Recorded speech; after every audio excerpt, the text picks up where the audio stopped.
O God, we pray to administer that which is best in all educational policies, being ever mindful of your guidance, stir us to action with love, wisdom, and understanding.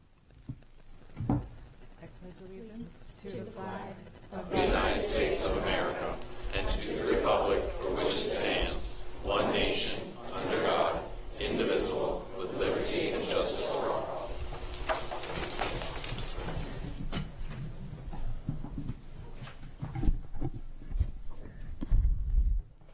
Item 2.03 is approval of the minutes. Do I have a motion to approve the minutes? Second. All those in favor? Motion passes. 700. Item 2.04 is to establish the agenda order, and the agenda stands as published.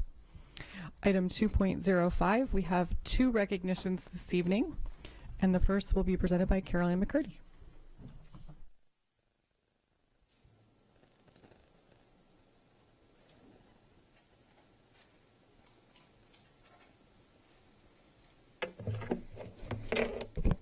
Good evening. I'm Carol Ann McCurdy, Director of Partnerships Development and Marketing, and I'm here to introduce tonight's first recognition.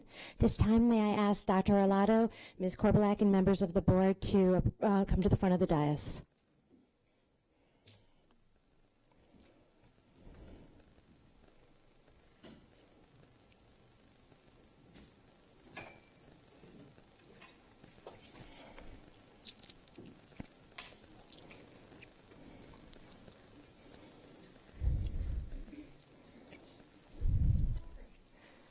Members of the board and Dr. Arlotto, tonight we are recognizing 2 individuals who represent organizations that have partnered with our school system to provide several schools in the North County, Meade, and Glen Burnie clusters with over 4,000 gift sets for students in pre-K through 1st grade.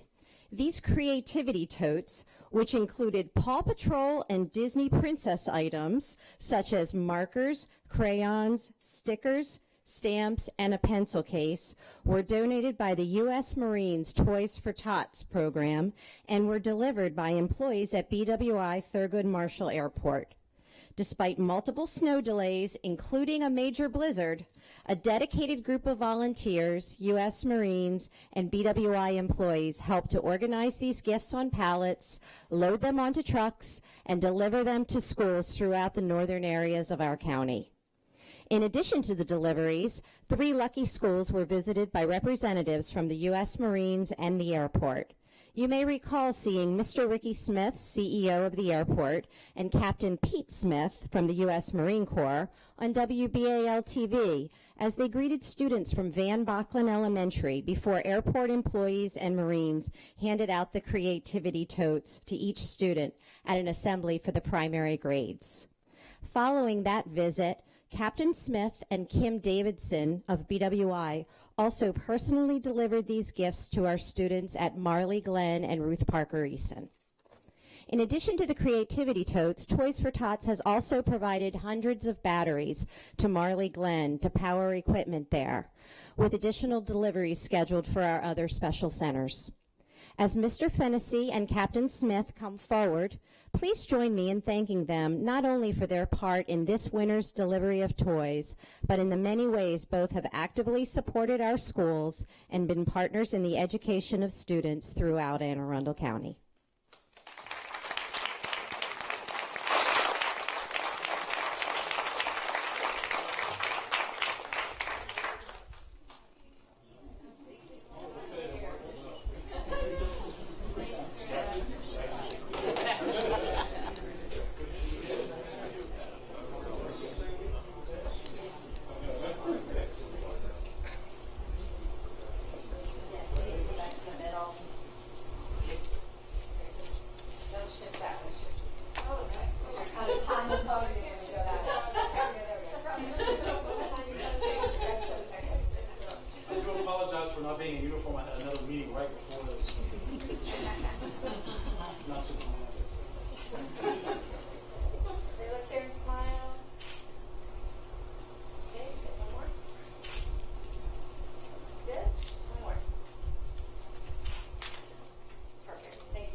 Good evening. I'm Lucia Martin, Coordinator of School Counseling, and I have the pleasure of introducing this evening's second board recognition. Members of the board and Dr. Arlotto, for the past few years, our school system has established for secondary counselors a goal to increase scholarship opportunities for graduating seniors. We're pleased to say that scholarship money for Anne Arundel County Public School students increased by $18 million last year over the year before to over $154.5 million in offers. In addition, African American students saw a 17% increase in scholarship money. We don't have all of the totals for the current school year, but tonight's honoree will certainly help boost those numbers. Southern High School student Autumn Jackson claimed one of the 1,000 prestigious Gates Millennium Scholarships awarded annually by the Bill and Melinda Gates Foundation. She is one of only 25 such scholarships awarded to Maryland students this year, and this marks the 5th straight year that our county has had at least one recipient. Part of the reason for the increases I spoke of a minute ago has been our counselors' enhanced involvement in the process. Rather than just telling the students how to apply for scholarships, our counselors have helped them fill out applications, showed them how to follow up in the process, and given them advice on which scholarship programs work best for their educational goals. Quite simply, we're much more hands-on these days in assisting our students. With college tuition costs increasing each year, each dollar we help find in scholarship money is potentially one less dollar needed through college loans, and in many cases the difference between going to college right out of high school or putting it off to a later date. Autumn, however, is a shining example of how students and school counselors can team up to create incredible opportunities. The scholarship Autumn won came about through hard work and a grueling nomination and interview process. In the end, it was her academic success, leadership qualities, and involvement in extracurricular activities that gained her a scholarship worth up to $1 million towards undergraduate, graduate school, and postgraduate education. Autumn plans to head to the Ivy League, where she will attend the University of Pennsylvania to major in neuroscience. She wants to eventually earn a doctorate degree, and I'm certainly not going to bet against that.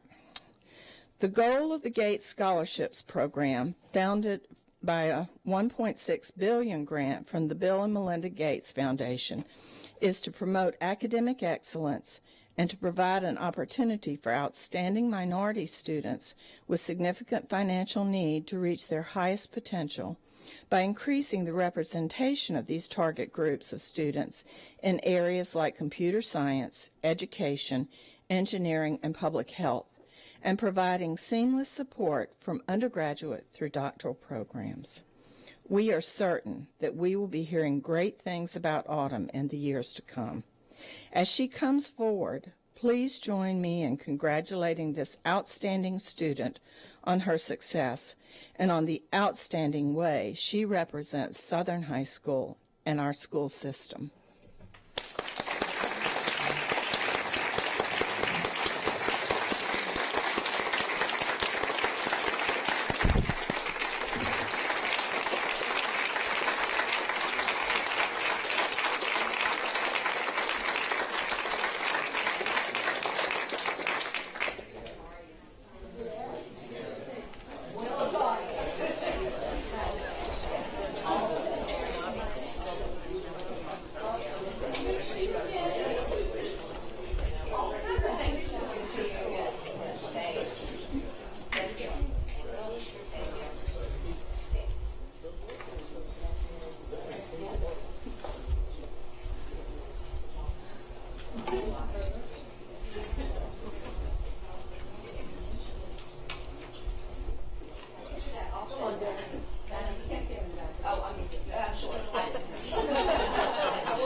Item 2.06 is school and community highlights. Dr. Arlato.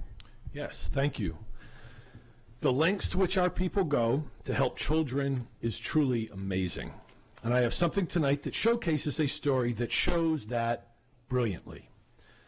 Peter Joshnegg is an Old Mill High School junior who has overcome Ewing sarcoma and is now recovering from chemo treatments for leukemia, which is thankfully in remission. Peter has had home and hospital teaching, but thanks to our team and technology provided provided by Double Robotics, he is now back in school virtually. Peter attends classes with the help of a robot, which he has named Marvin. I could tell you about it, but I thought you'd like to hear it from Peter himself. So I'd like to ask Peter to come forward, accompanied by Stephanie Kelly and Patrick Malone from our Office of Instructional Technology and Colleen Childs from Home and Hospital Teaching. Peter?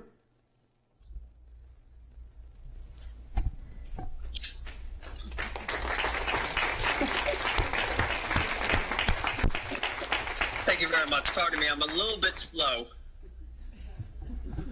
We got all night.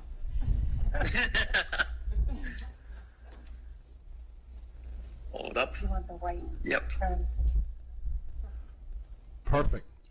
Peter, welcome. So, tell us a little bit how this works and what it's enabled you to do. Basically, I am at home right now where I'm most comfortable on my laptop connected to the robot through the internet. So it allows me to participate in class and learn along with my classmates. And it provides more interaction than online school could. So so as you drove in, if I use the term correctly, as you drove in to join us this evening, is that how you're going to class at Old Mill? Are you literally virtually going down the hallways and turning the corners and entering classrooms and participating? Yes, sir, I am. And say we have a group project where we need to move to a different corner of the classroom, I can do that. So, which is absolutely blowing us all away. I think this is fabulous. So what has that, so you've talked a little bit about the technology and how you're able to move. What has this meant to you personally to be able to now be back in class with your classmates? It's very motivating.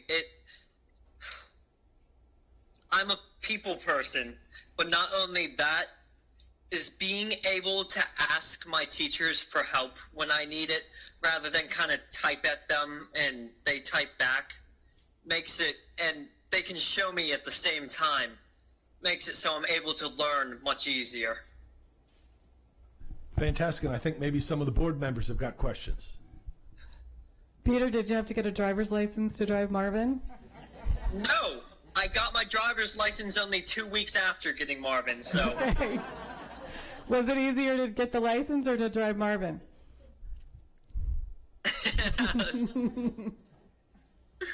The car. And the insurance is more expensive on the car. And that was Mom Kathleen. So we're delighted you've joined us also. Thank you for being with us tonight. Mrs. Hummer. How have your classmates reacted to having you zooming around the halls and in the classrooms with them?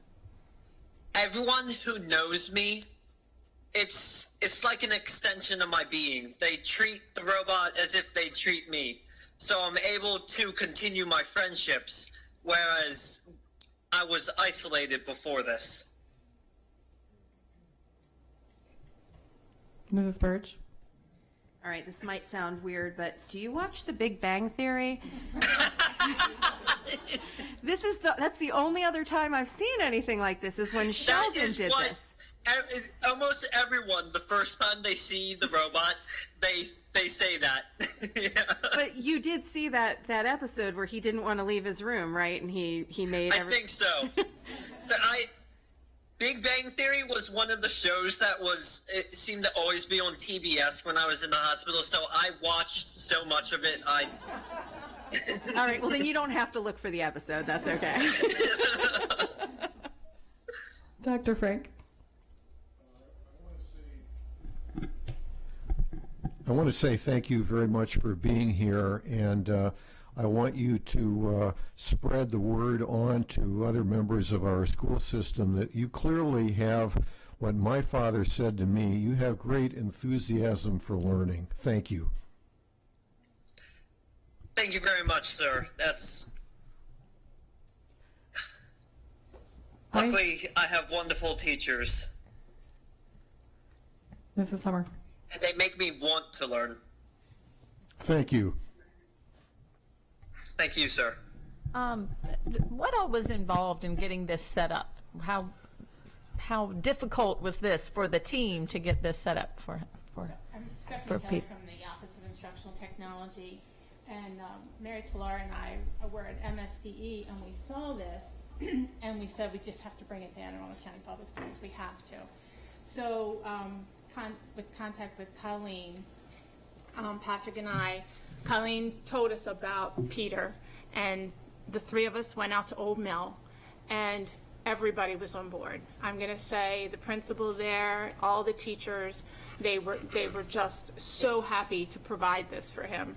And from then on, now there was some orchestration. We had to, who was going to pick him up in the morning and who was going to lock the robot up at night, that type of stuff. Who was going to walk down the hallway with him and carry him up and down the steps and things of that nature. So that took a little bit of orchestration. But other than that, Patrick went out and talked with the teachers, and Patrick, you can talk about that, but the teachers were just open door. If you want to put a number on it, Patrick Malone, by the way, I'm the online campus specialist. I coordinated a lot with Peter's counselor, Caitlin Falls, who was instrumental in bringing together his teacher team and support team.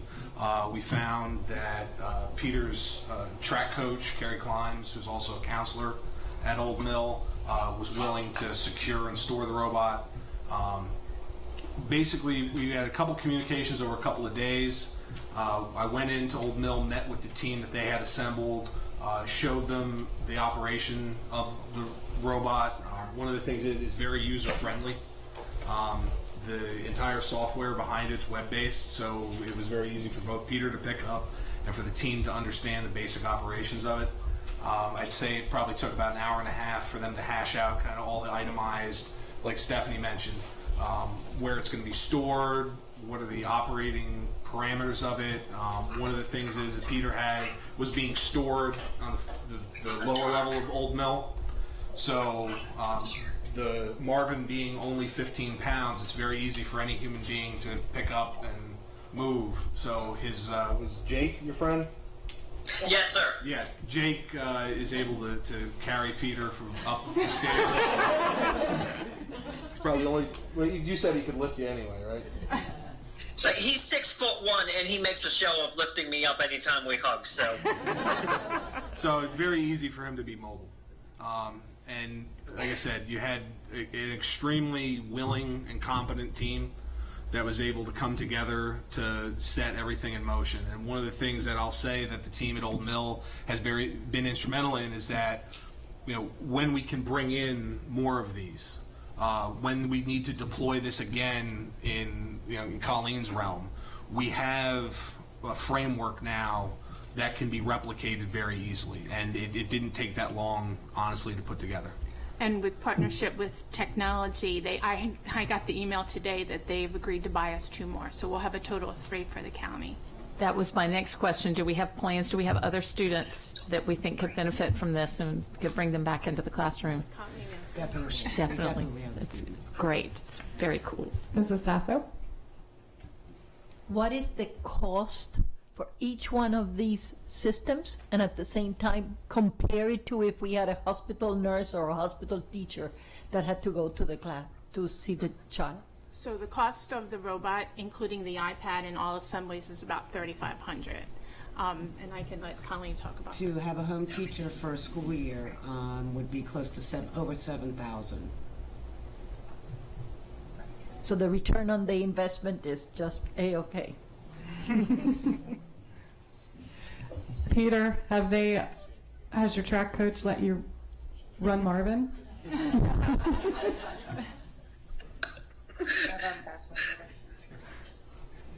I asked my coach if I could come down to practice, and she said no. But I tried, and it's okay. He'll give me some bad times. He's just a little slow for my liking.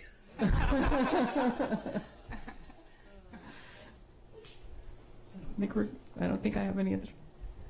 Peter, thank you. Thank you for spending some time with us this evening. We are delighted that you're back in class, that you're back with your teachers, that you're back with your classmates and roaming the hallways of Old Mill. But more importantly, we are delighted that you're in recovery and that we can't wait until we can send Marvin on for somebody else to use and you're physically back in the building with us. Thank you very much, sir. Thank you. Thank you so much for this opportunity. I have friends who complain about the county just because it's the only thing they've ever known. So they figure any mistake, it's the county's fault. But then I remind them about how much, like, y'all doing this, it's just, between home and hospital and all the schools trying their best to get me work and everything, it's made life for me as easy as it can possibly be. Thank you. Thank you. Thank you for sharing your story.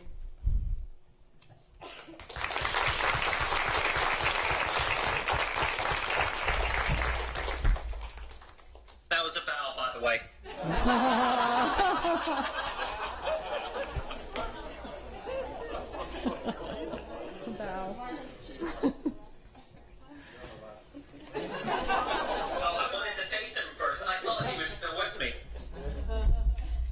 I like being able to face the people talking to me.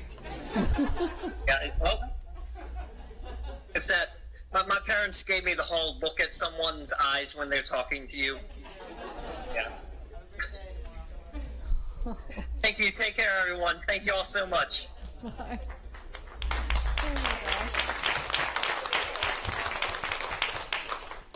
That's kind of hard to top. Does anyone have any other school or community highlights?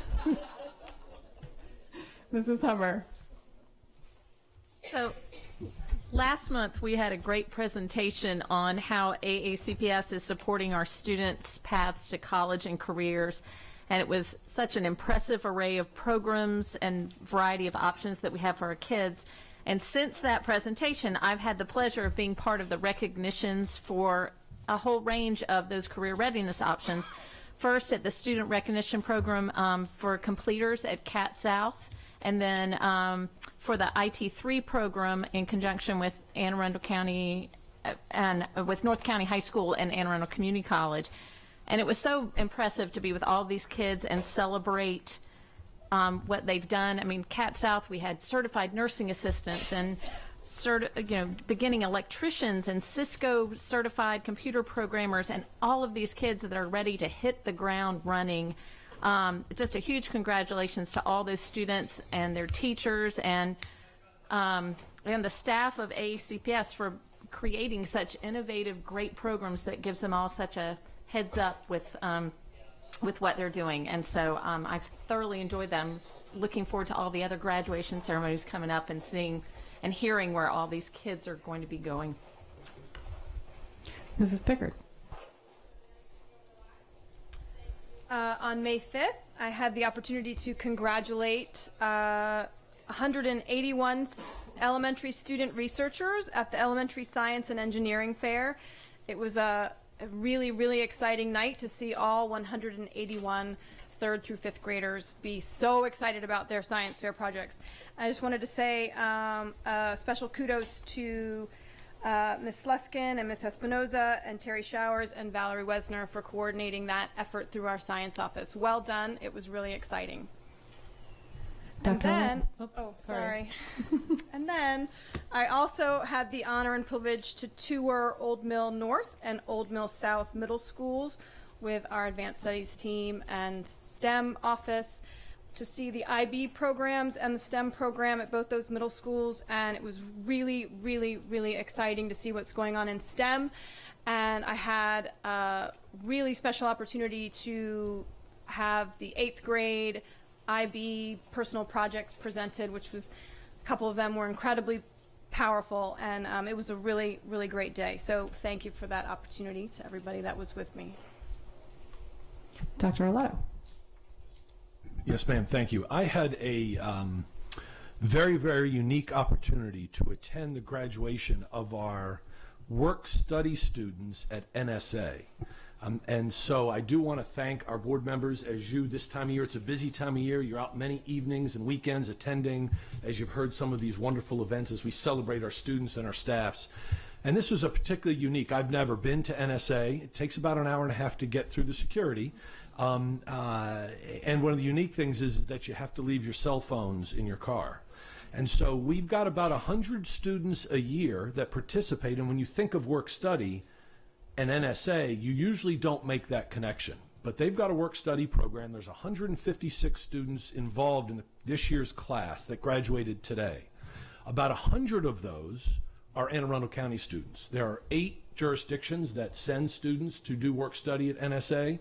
They have a smattering of students. Some of the other 7, we've got 100. And it is amazing what these students, to listen to the graduates and to have them talk, they have pathways to the community college, they have pathways to 4-year colleges, and many of them stay on and begin careers. And I met a number of people today that began their careers 25 and 30 years ago at NSA through this work-study program. It was wonderfully unique to see our students involved in that, and to think that our students are able to take advantage of. These are students that are doing this work-study, and they've cleared the highest level of clearance, security clearance, to get into NSA every day, including the polygraph. Not an easy task for any of us, let alone a high school student. So I was incredibly impressed, and glad I took the opportunity to be away from my cell phones for several hours, but to really celebrate what these students have done, because it is absolutely a unique experience that very few students in the state, let alone around the country, would have an opportunity to do. So I was delighted to do that today. Mrs. Sasser. Terry and I had the opportunity this week of going and visiting the upcoming Monarch School, which is the partnership between the public school and the Monarch School, which is going to be located in where the Capital newspaper used to be. So we are looking forward to, basically, the new principal was appointed today, correct? Not yet. Soon. Yes, we have to do it today. And basically, it would be a great, great help for our school system, elementary school systems here in Annapolis. Mrs. Hummer. I forgot to mention, and I see Mr. Hamlin, so I need to mention it, that I went to the FFA banquet at Southern High School a couple weeks ago, and what a neat group of kids, and they're so enthusiastic about the program. And Miss M, who I can't pronounce her name because it's one of those names that has one vowel and about 10 consonants in it, but they call her Miss M. Miss M, the ag teacher, is doing great things with that program and has great vision, and it was neat to see another one of the programs in our county that, especially for Southern High School out that area, the FFA, so that was really neat, and thank y'all for inviting me. I've had to spend the last week or so with a bunch of grown-ups. It's not as much fun as hanging with the kids, but it was a very wonderful evening. Saturday night, I guess, after I dropped my daughter off for her prom, the Anne Arundel County Muslim Council had invited some of us to come to their annual dinner. It was just a lovely celebration, and we got to see Aisha, our former board member, who was back from college, so it was great to catch up with her. The Caucus of African American Leaders had invited Mrs. Nally and I to come and attend their monthly meeting. And we've spent a lot of time, Dr. Arlotto and I both, with the county council with our budget hearings. And I think I went to the one in Annapolis. Dr. Arlotto was at the one in North County, and we both went to the council. But I looked around the room when I was sitting in the Annapolis High School auditorium, and it was just so impressive to see an auditorium that size packed out with our citizens, most of whom are there to advocate for things for the public schools. And it was just a beautiful vision to see everybody come together as a community and help each other advocate for the things they feel are important for our system.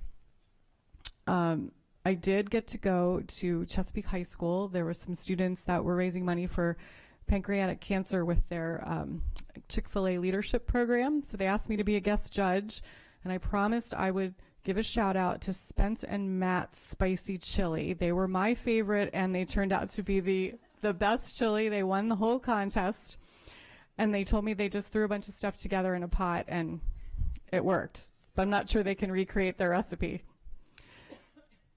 Mr. Gilliland. Thank you, Madam President. I just wanted to extend thanks to the congregation at Fresh Start in Glen Burnie for hosting the Board of Education last week. Mrs. Burge, Mrs. Sasso, Mrs. Hummer, and I had the privilege of being there. I think it was 3.5 hours by the time we left. But it was a great opportunity to talk with the community about many issues impacting the school system, and I found it to be very beneficial. I think all of us did, so thank you for that. All right, we'll move on to 2.07, the Krask report.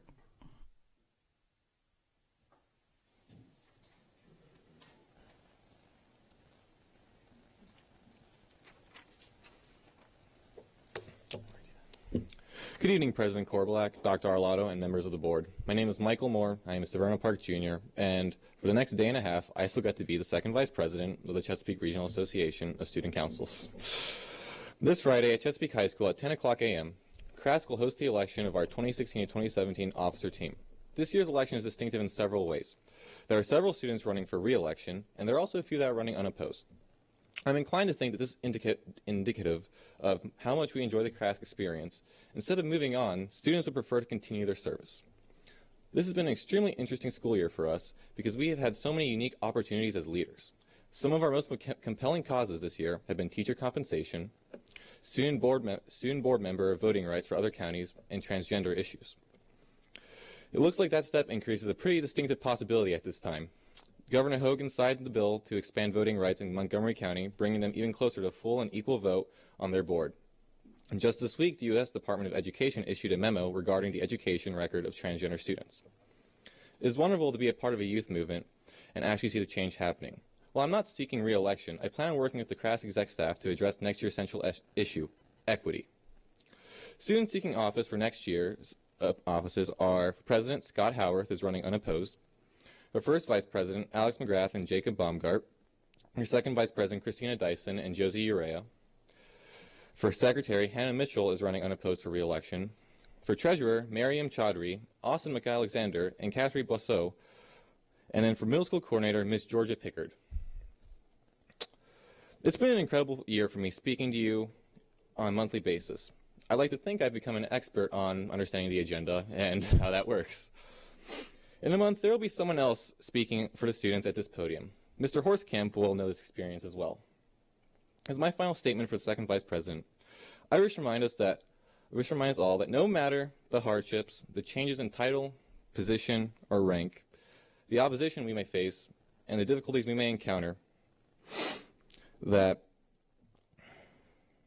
we have a duty to uphold to our school system and to our students.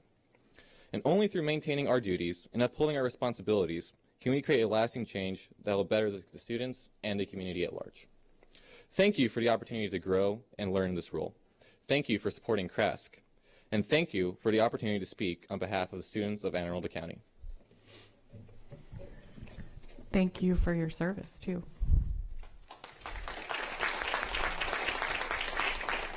Dr. Frank?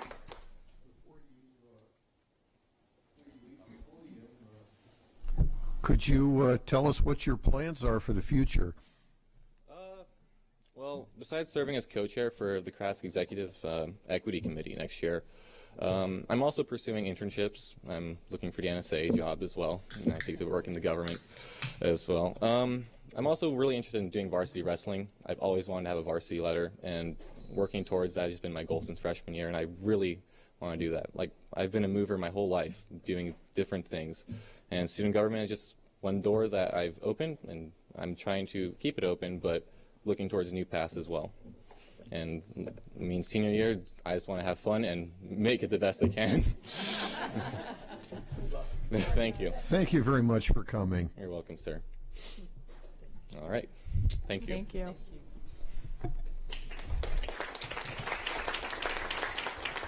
Item 2.08 is the PTA report.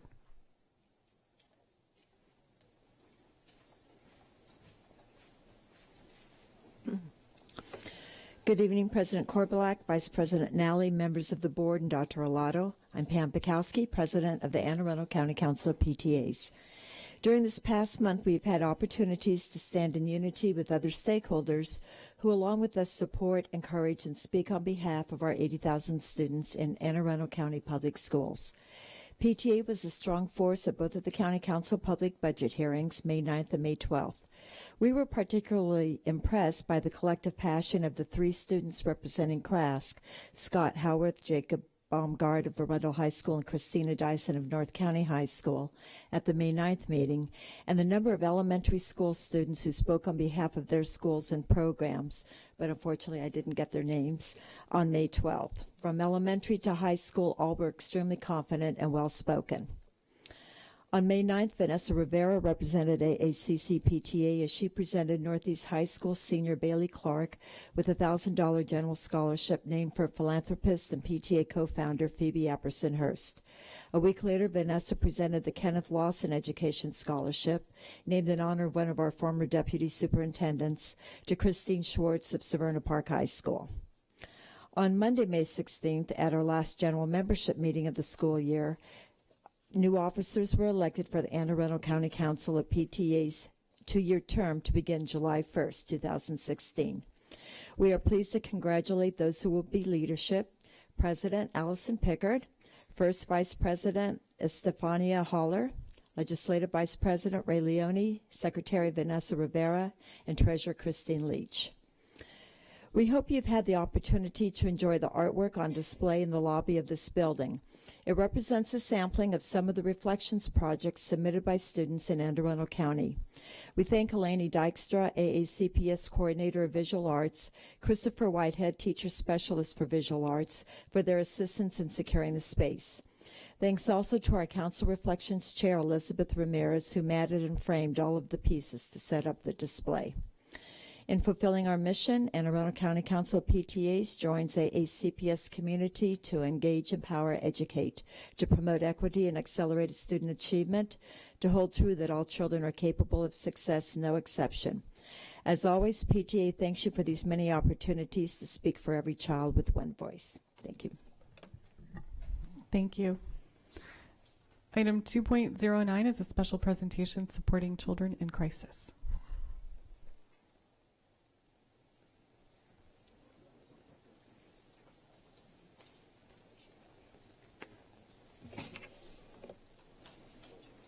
Dr. Arlotto, President Korbelak, and members of the board, my name is Gail Cicero, and I'm the Director of Student Services.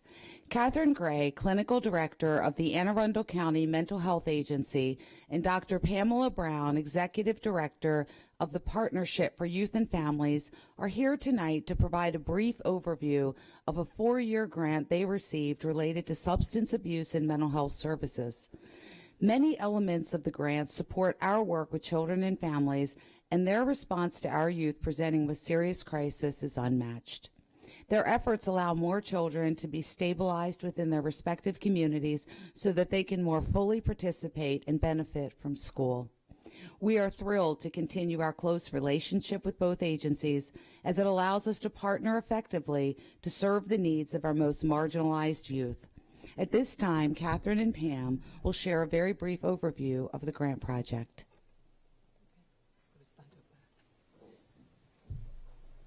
Good evening, Superintendent, Madam President, and board members. I'm delighted to be here this evening to talk to you about the Respond Grant. The Respond Grant is actually a collaboration between my agency, which is the Partnership for Children, Youth and Families, and the Anne Arundel County Mental Health Agency and the public school system. Dr. Gail Cicero has been a wonderful partner to us in this initiative, and we're very excited to talk about it this evening. So what is the Respond Grant and why is it important? Over the last 4 or 5 years, we have seen a rather large increase in children's behavioural health issues. We measure that best by the way children turn up in the public health system. It's very hard to know what's happening in the private health system, but we do have good numbers in the public health system. And you should be able to see from the slide that we are seeing increases at least over 3 years now, and that trend is continuing upward, although these figures were 14 in every single category for our young people. And these are specifically mental health services that I'm talking about at the moment.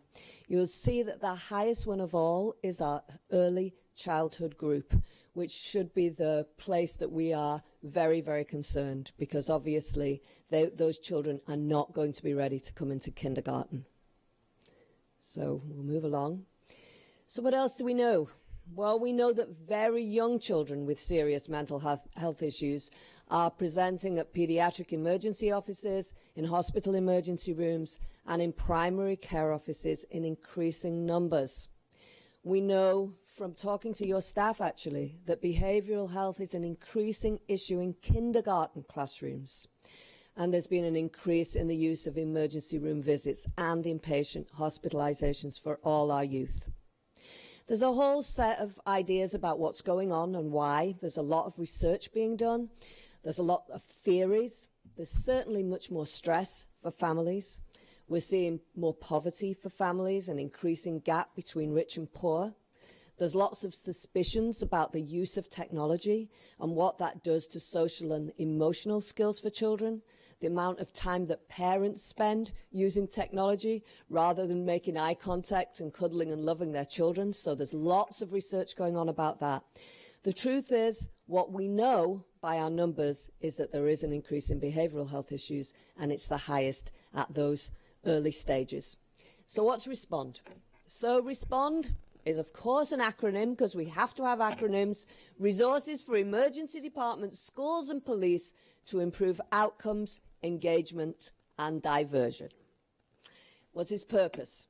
So it's really to enhance the existing county crisis system. We're very, very lucky here in the county. Adrian Michler, who's the head of the Anne Arundel County Mental Health Agency, and Catherine Gray, who's the clinical director, have worked very hard over a number of years now, honestly, really putting a whole set of bits of monies together to build the best crisis response system in the state. It's mobile, it's instant, and it is the celebration for us here in the county, and everyone's jealous of it. So we wanted to enhance that system specifically for our young people and specifically for the public school system, given what we knew about what was happening with numbers. So the goals of the project are to increase the coordination of services for children and youth, decrease the number of youth being placed outside of their home, because we know that when children go into residential care, it is not a good thing for them. It's much healthier for them, their families, and frankly for the school system if they're served in their home. We want to increase awareness about children's mental health and what's happening in terms of the increase in mental health issues for children. And we're also piloting a hospital diversion project to keep children and youth in the community. So let me just explain a little bit further. The hospital diversion worker that we will hire through this grant is going to work with youth to try and decrease those inpatient hospitalizations. We are able to afford an additional mobile crisis team that will be specifically for the school system. We're going to be able to offer respite for families to reduce the number of crises. What we know about families who are dealing with mental health issues is extremely strenuous. And if parents can get a little bit of respite, it really helps them to continue to manage their children at home. We're expanding the in-home program for children. That means clinical workers who go out to the home and work with children and families to try to address mental health issues. We have family navigators who work very closely with your pupil personnel workers to assist families who are struggling with resources, with homelessness, and with a whole set of other issues. And then we offer crisis response and stabilization for children and youth with serious emotional disturbance. So what does it mean for the school system? Well, additional services for children when they're in crisis, which is helpful, we hope, to your teachers and everyone else and other children in the school system. The additional mobile crisis team is aimed at the peak hours And so we can be as responsive as we can to school resource officers when issues arise. The team immediately makes contact with the parent or legal guardian so that we can assist the youth and get permission to do that. We divert the student from the emergency room where possible. We do not want our children and families sitting in emergency rooms waiting very long times to see physicians and others. We follow up with the family. When the child goes home, we do visits to the home, and we refer the youth and family to ongoing services. Our entire goal is to keep youth stable in the community. So, just a reminder when to call crisis. This is our crisis team, 410-768-5522. You can call for mental health and substance use referrals, for linkages to community resources, and to access mobile crisis teams. And we talk a lot in the county about no wrong door, that any family, any individual can call any of us and we will get them to the right place. And that is the epitome of a no wrong door to services. And that's why the relationship with Dr. Gale and with Catherine and with all of the people who work with your children, including your good selves, is so incredibly important, because it improves everything we do. We're going to finish up tonight by making this a bit more real. Catherine's going to come up and just talk to you a little bit about a real case that happened to help you understand what her wonderful agency does and why they do it.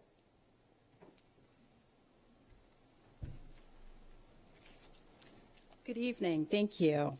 So I wanted to share with you just a story of one of the 53 children we've served since the grant started.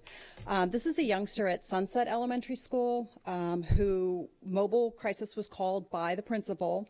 The guardian had driven the youngster to school, and the youngster was refusing to get out of the car. School personnel had tried to assist the guardian. Getting the youngster out wasn't happening. He was escalating. He began hitting the guardian. Mobile came out. He initially did not want to talk to Mobile, but the guardian did. The school personnel also did, and shared a lot of information, including that the family had been unable or unwilling to link to mental health services. This youngster had had aggressive behavior in the school since kindergarten. Mobile finally was able to assess him, did get him into the school building, but that wasn't the end of it. What Mobile does after that is the follow-up. They go to the family in the evening. They make follow-up phone calls. They figure out what are the barriers to accessing treatment. And the barrier in this case, there were actually several. There was a guardian, there was a youngster with very complicated grief, had a mother who was an addict, and a father who was physically disabled and unable to care for him. He didn't want to get in a car to go to therapy. That's kind of a problem. But we were able to find a therapist who would come out to the home every week. This was covered by his insurance. This is a simple fix. The other piece of this is that feedback to the school system after the visits. Mobile would go out in the evening, do some care coordination, and then give the feedback to the school. This is what's going on with the family. It's been about 2 months since he's been followed up with Mobile. He's actually going to school every day. He's in therapy. He's actually participating in therapy, which is really exciting. But these are some very simple things to do, but that partnership between what happens during the school day and what happens in the evening at home and how that communication happens, that's something Mobile can do. They're 24/7, 365. A family can always call, and they're always there. I do want to share with you, May is actually the National Mental Health Campaign Matters. So we do have little green ribbons for everyone. It's every May, so keep them for next year too. We are very interested in the Anti-Stigma Project as well, so we're pushing the word out that our children's mental health does matter, and it matters in our school system and it matters in our homes. Thank you. Thank you. Thank you all so much. Thank you. For Kathleen and Dr. Brown, we so very much appreciate your partnership with us. We have seen increased mental health needs for our youngest learners, many of those in violent crisis, and you all have just been partners. Dr. Brown, you are a gem, and we are delighted to have you part of our team, joining with us every day in partnership. And Kathleen, thank you for your continued support of our children. Thank you. Thank you. Thank you, Superintendent. The next portion of our agenda is the public comment. Anyone wishing to speak on an item not on today's agenda may offer testimony during this public comment portion of the meeting. Speakers will be allotted 3 minutes each, and the board asks that comments remain civil and appropriate for the various audiences that may be watching or viewing the meeting. Student-specific and personnel matters are confidential and cannot be discussed in this forum. This time is intended for speakers to voice their opinion and not necessarily as a question and answer period. Speakers may pose questions, but answers will be counted toward the 3-minute allotment. For the record, please give your name before speaking, and handouts should be given to the board assistant. I only have one card this evening, Robert Silkworth.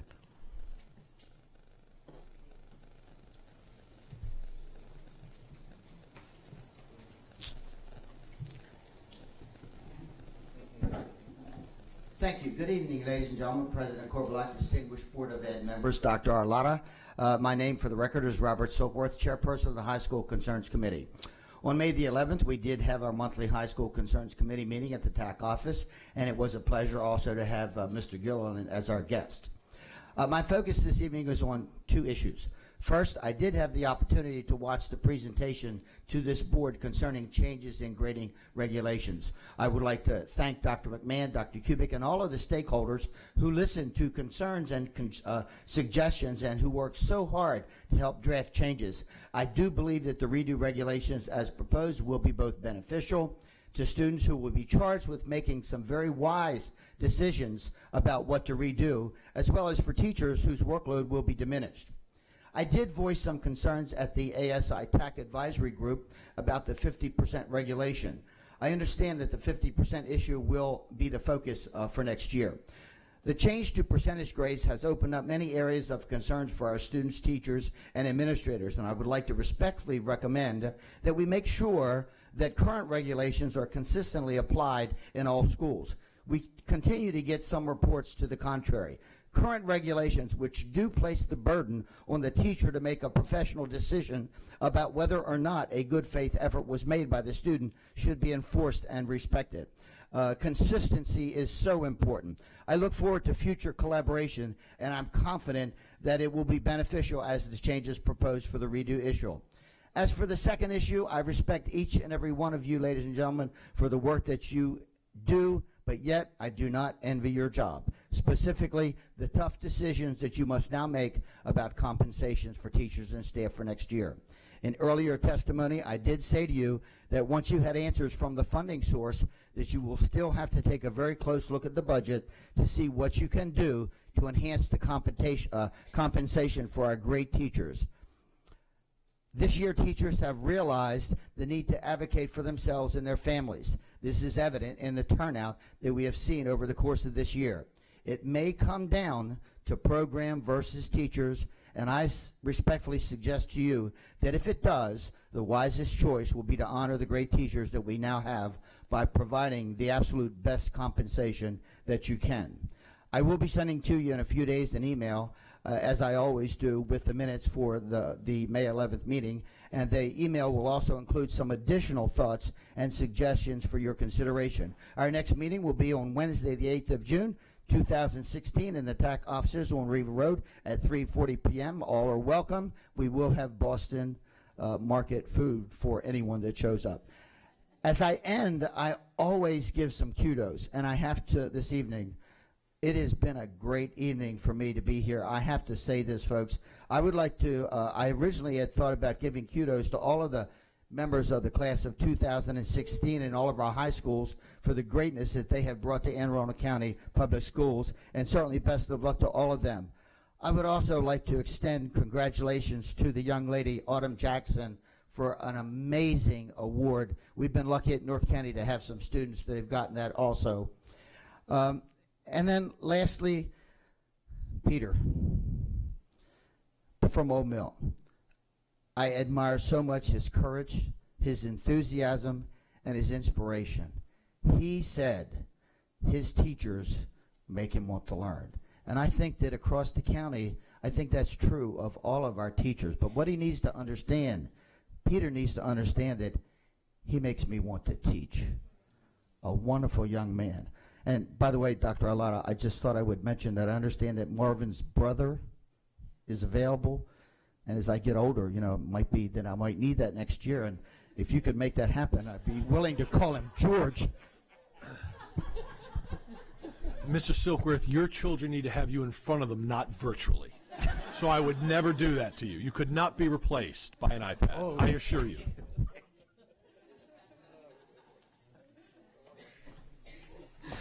Is there anyone else who would like to speak during public comment? All right, we will move on to action items. Item 4.01 are administrative personnel appointments. Dr. Arlato, your recommendation. Yes, ma'am. I recommend that the personnel listed on the attached sheets, because there is an addendum, be promoted and/or appointed. So moved. Second. All those in favor? Motion passes 900. Item 4.02 is an information to action item. Fourth quarter fund transfer. Do I have a motion to move this from information to action? So moved. Second. All those in favor? We now have an action item. Dr. Arlato, your recommendation. Yes, ma'am. I recommend approval of the fourth quarter fund transfer for the FY 2016 operating budget to be submitted to the County Council. And I believe we have a little presentation. Yes, ma'am. For the record, Alex Shaknova, Chief Operating Officer. Matt Stansky, Director of Financial Operations. And we simply wanted to orient the board to the packet before them, and simply the cover sheet, I think, speaks volumes. The first page of the exhibit. So over the course of the year, we've accumulated from various sources, as enumerated on that first graph, approximately $13.2 million, much of it in restricted or targeted categories. Examples could be grant funds, et cetera. But what we are seeking to do then is to recognize the funds, get the requisite appropriation authority from the County Council. It's our understanding that the agenda item will be introduced at the next council meeting and hopefully voted to meeting after that, allowing us to properly close out our fiscal year 2016 books, both balanced by total and balanced within categories. Are there any board questions? Are there any public comments or questions? All those in favor? Motion passes 900. Item 4.03 is a first reading policy revision. Policy code JK, student behavior interventions, exclusion, seclusion, and physical restraint.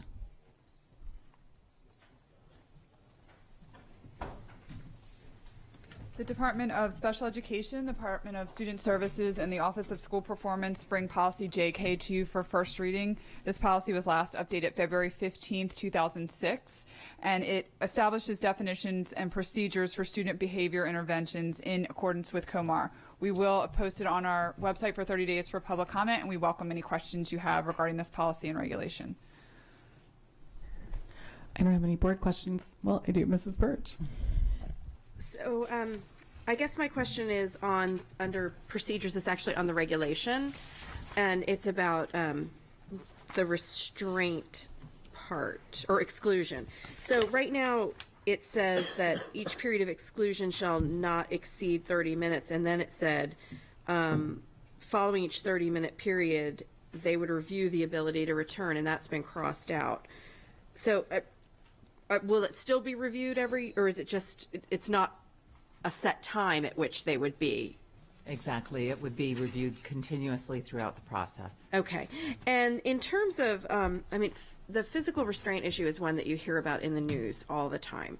So can you explain how we do it, and if this is changing anything or just clarifying what our current process is and how we make sure that our kids are safe and not being overly restrained?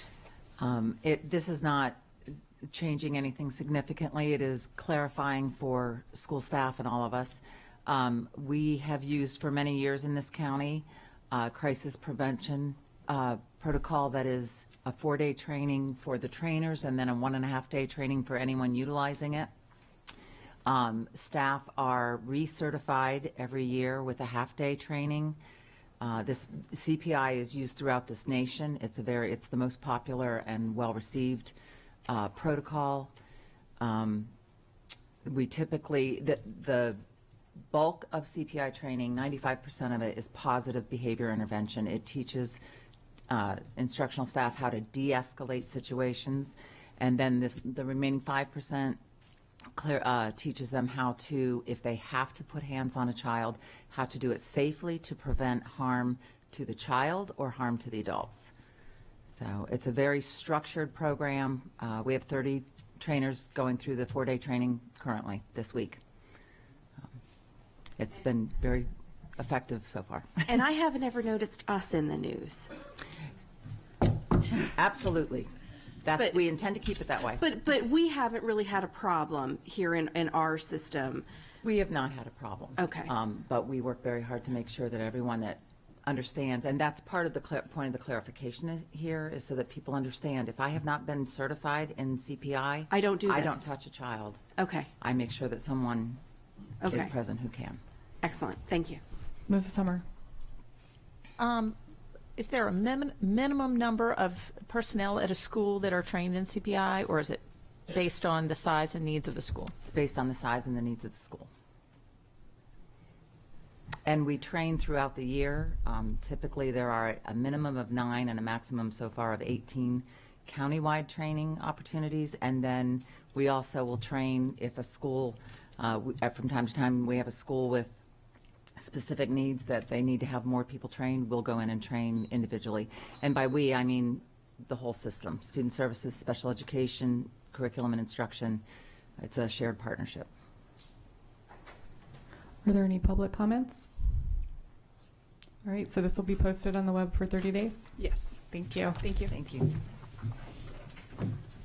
Next, we have a review item, 5.01, update on partnerships development and marketing department.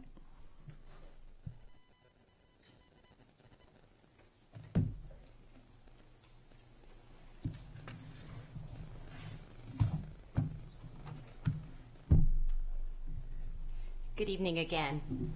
Ms. Korbelak, members of the Board of Education, Dr. Arlotto, and those in attendance here this evening or watching online or on television. I'm Carol Ann McCurdy, Director of Partnerships, Development, and Marketing, and I'm pleased to share information with you about our department, which was created almost 2 years ago in July 2014 under Dr. Arlotto's leadership. Here this evening with us, Teresa Tudor, Senior Manager of School and Family Partnerships, Lauren Gray Hawkins, Business and Communications Specialist, Jennifer Halstead, Marketing and Outreach Specialist, and Sandy Casey, our Grants Technician. As part of the reorganization, the PDM department brought the well-established Office of School and Family Partnerships together with Business and Community Partnerships, Development, Grants, and Marketing to increase our opportunities to serve and support our AACPS community. While we continue with the work of the Office of School and Family Partnerships, processing over $17 million in grants annually, and collaborating with the school's nonprofit educational foundation, this evening's update focuses on our new partnership development and marketing efforts. Every initiative, event, campaign, and project from our office supports one overarching strategy, and that is cultivating relationships that ultimately benefit students. I cannot underscore the importance of the relationships enough. Dr. Arlotto frequently talks about the people, and we take that to heart in our office.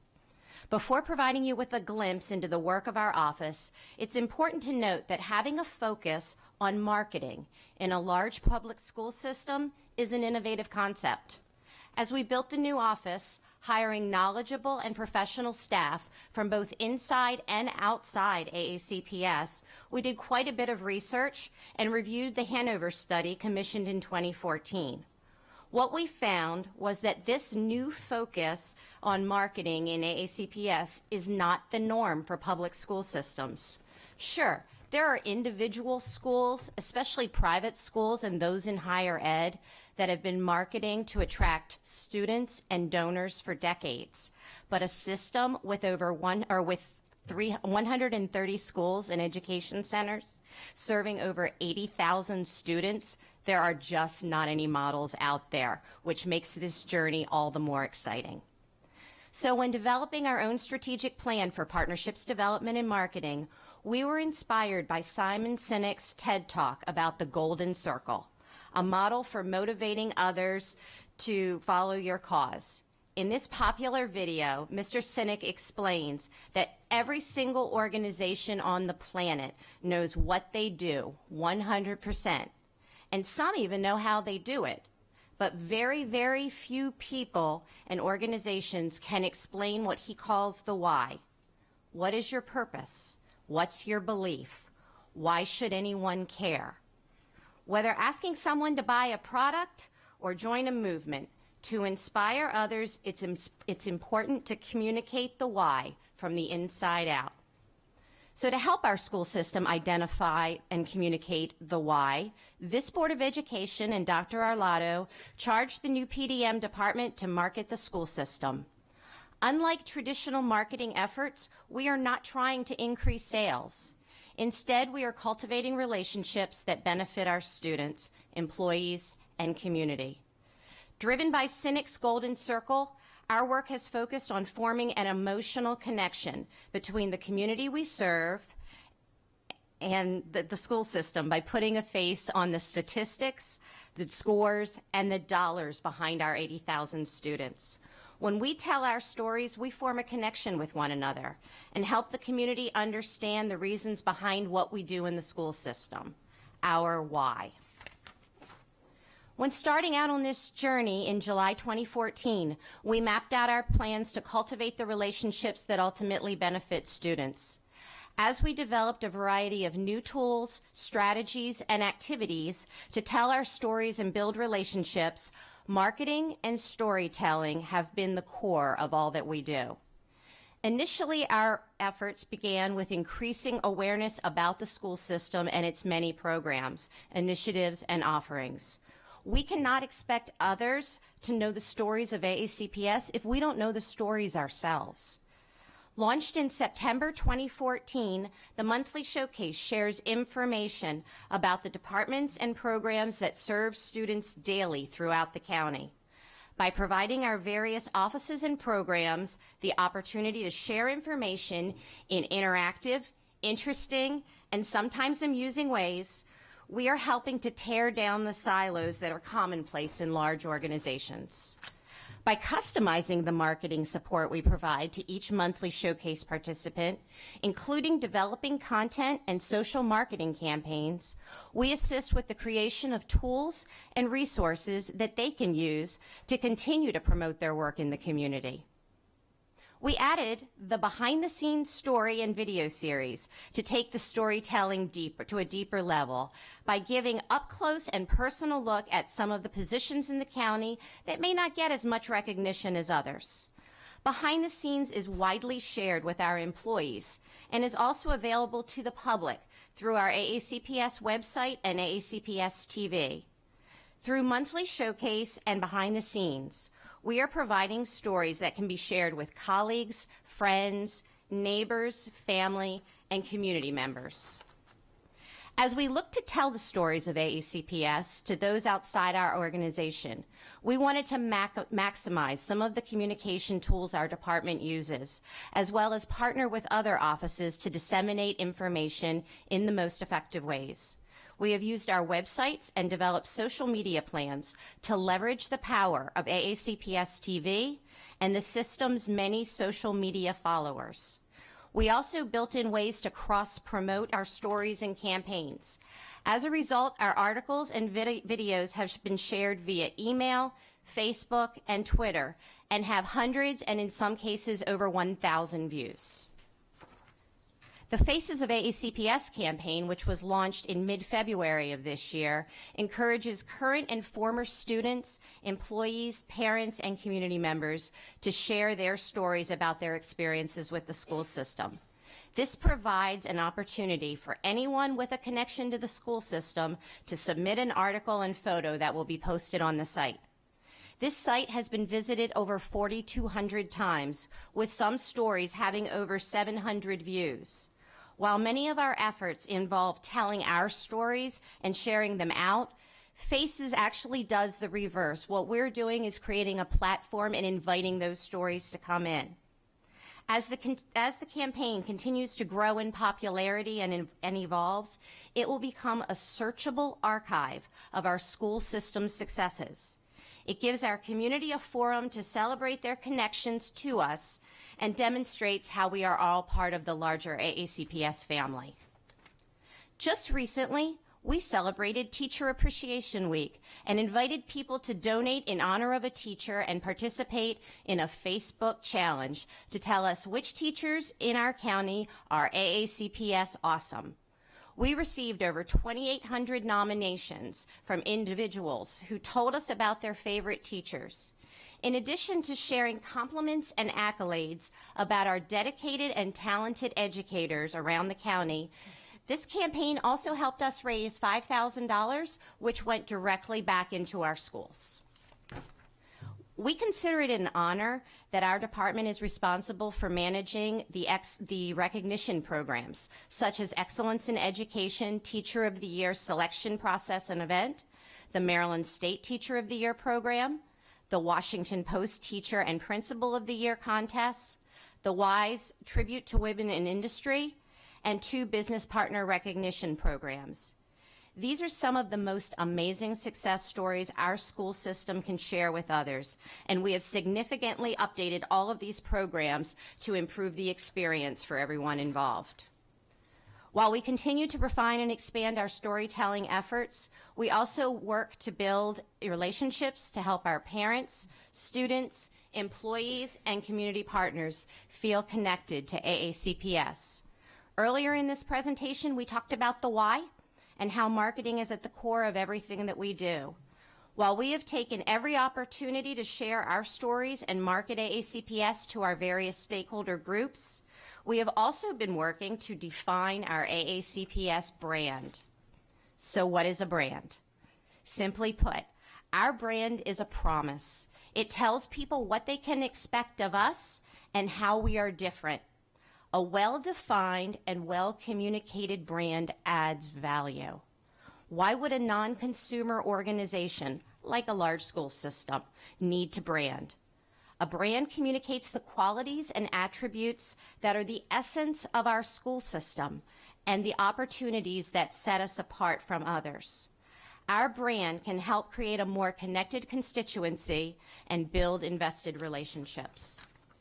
To identify the attributes that are true to AACPS and to discover what our stakeholders value about us, we have conducted 25 focus groups and met with over 150 parents, employees, students, and community partners in the exploratory research phase of our branding process.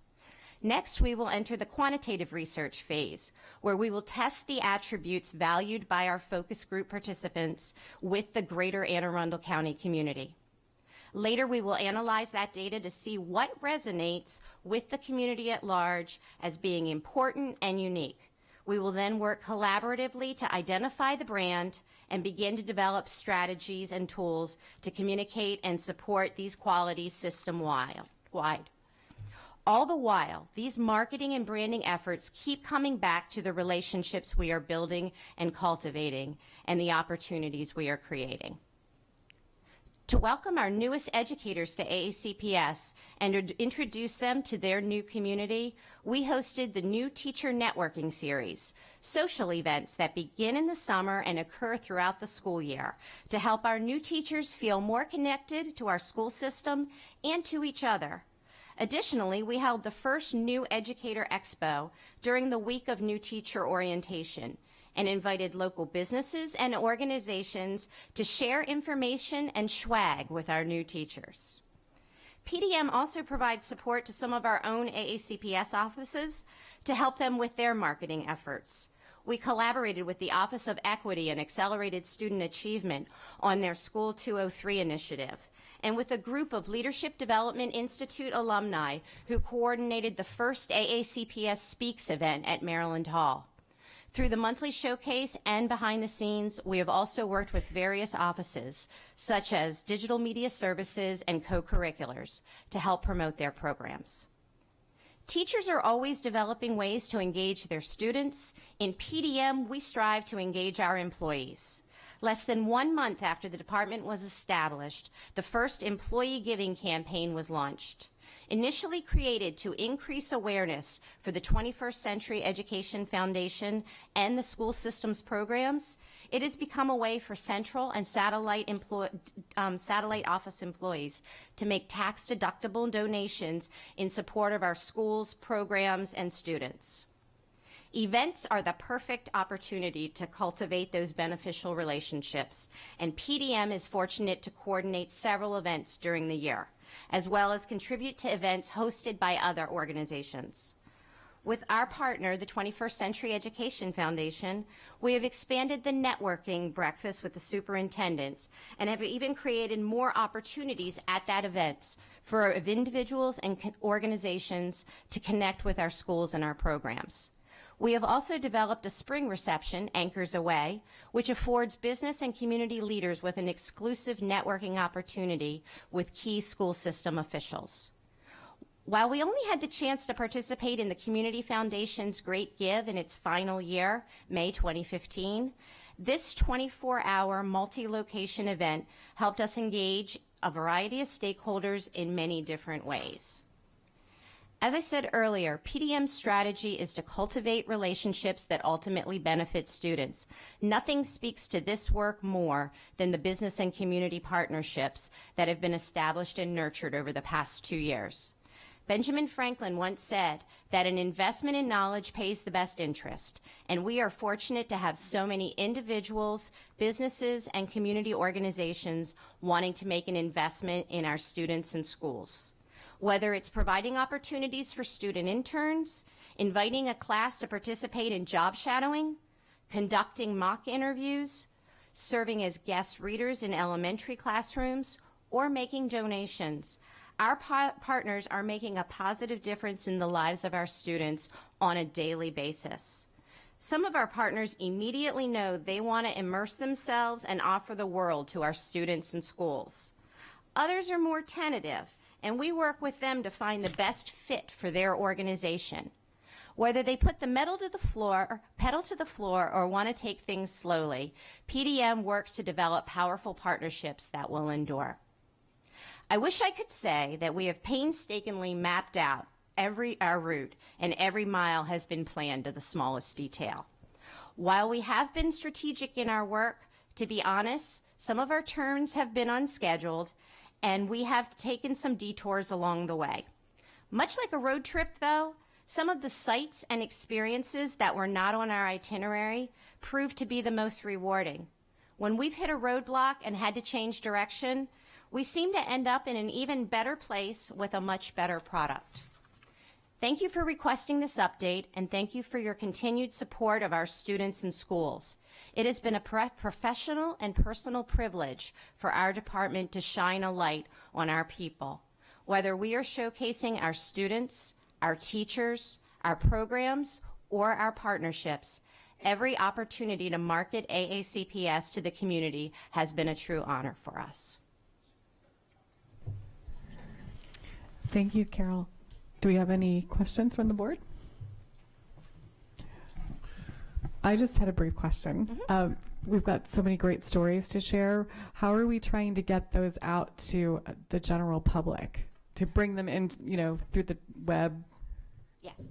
So it's actually a multi-pronged approach, and we're very fortunate in our office. We have a wonderful relationship with the communications office.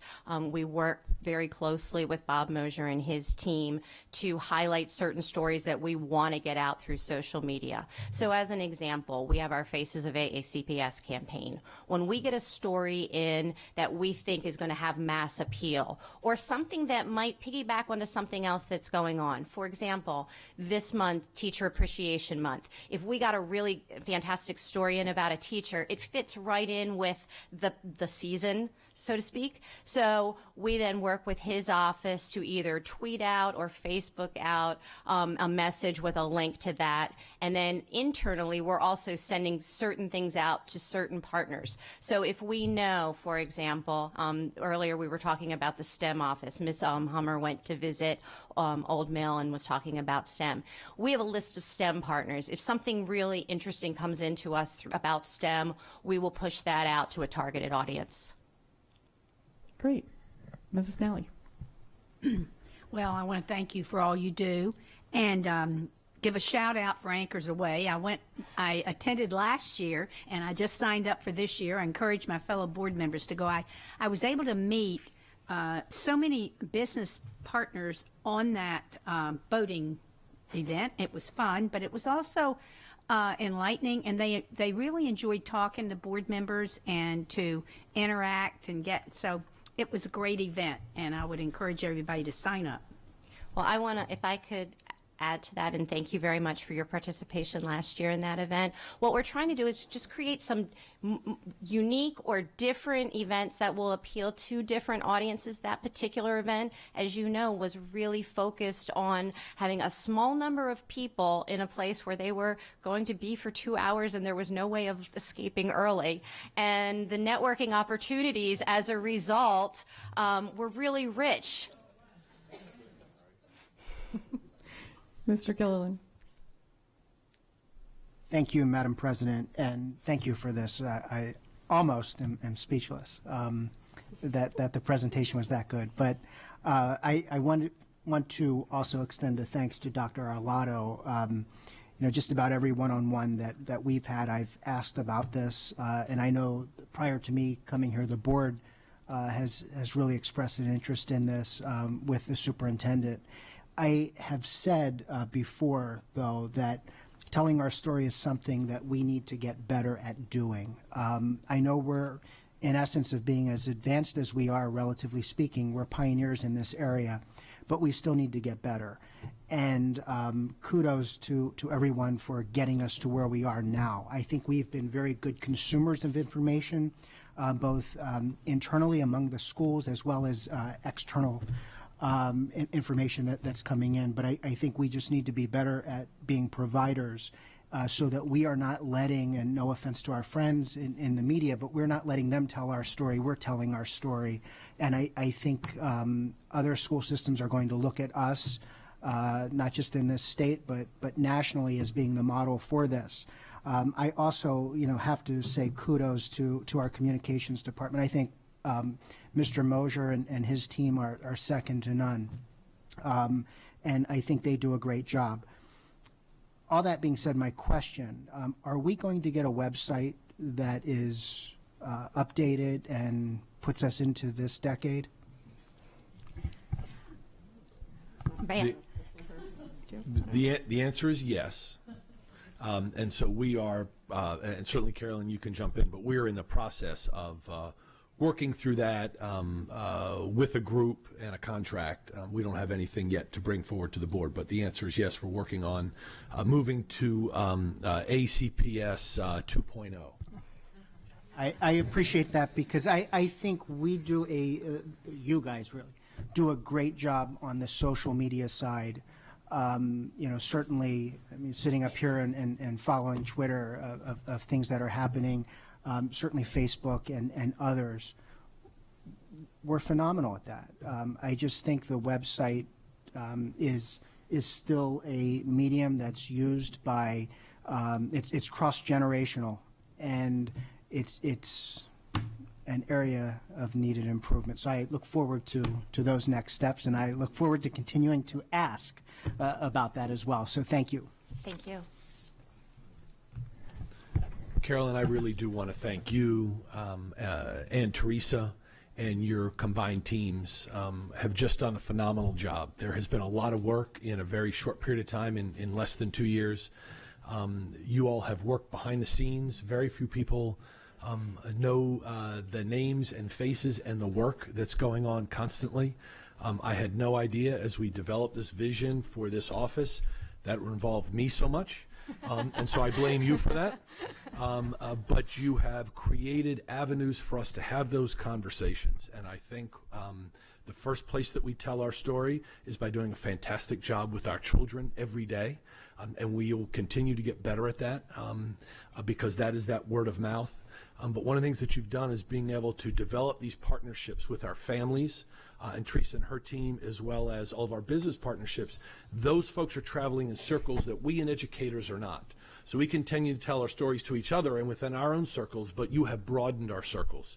And these are folks that, as you talk to, as I did today, people at NSA who just rave about our children and how amazing they are. And those folks at NSA are traveling in circles that I don't, or really am not allowed to. And they spread the good word of this school system and the amazing things we do on behalf of children. So know that we appreciate, you and Teresa and your teams appreciate so much the work that you're doing. Yeah, we're very fortunate. We have a very, very strong team made up of educators and non-educators. So we bring a unique lens, I think, to this work. So thank you. Is there any public comment? All right, thank you so much. Thank you. Next, we have consent items 6.01 through 6.05. Award of contracts. These are information to action items. Do I have a motion to bundle 6.01 to 6.05 and move them from information to action? Second. All those in favor? We now have an action item. Dr. Arlato, your recommendation. Yes, ma'am. I recommend that the Board of Education award contracts as listed on tonight's agenda, 6.01 through 6.05 inclusive.